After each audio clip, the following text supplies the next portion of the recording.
திருப்பூர் மாவட்டம் தாராபுரம் வட்டம் கொளிஞ்சோடி கிராமத்தில் நாங்கள் வந்து கரும்பு விவசாயம் பொங்கல் கரும்பு தமிழர் திருநாள் பொங்கல் திருநாளை முன்னிட்டு கரும்பு விவசாயம் வந்து கருப்பு கரும்பு விவசாயம் பண்ணிட்டு வரோம். இந்த ஆண்டு வந்து போதுமான பருவமழை இல்லாத காரணத்தினால கரும்பினுடைய வளர்ச்சி வந்து கம்மியாக இருக்குது. உற்பத்தி பண்ணுறதுக்கு வந்து ரொம்ப வேலையாட்களுடைய பற்றாக்குறையினால உற்பத்தியாளர் நாங்கள் ரொம்ப சிரமப்படுறோம். இடுபொருட்களுடைய விலையும் வந்து அதிகமாக இருக்குது.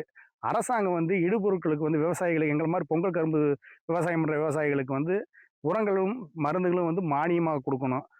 மற்றும் இந்த இந்த திருப்பூர் மாவட்டத்தில் மட்டும் விவசாயிகள்கிட்ட வந்து கரும்பு கொள்முதல் பண்ணி ரேஷன் கடை ரேஷன் கடைகளுக்கு வந்து கரும்பு கொடுத்தா எங்களுக்கு வந்து மென்மேலும் வந்து கரும்பை வந்து விவசாயத்தை வந்து அதிகப்படுத்துறதுக்கு எங்களுக்கு ஒரு வாய்ப்பாக அமையும்.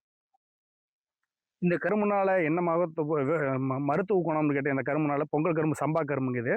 இதை சாப்பிட்ற வந்து உங்களுக்கு வந்து கல்லீரல் வந்து நல்ல வந்து ஜீரண சக்திகளை உருவாக்குது அப்படின்னு எல்லாம் சொல்கிற சாப்பிட்றவங்க. நாங்களே வந்து ஒரு இறைச்சி சாப்பிட்ட இந்த கரும்பு சாப்பிட்றப்ப எங்களுக்கு உடனே டைஜஷன் ஆகும்.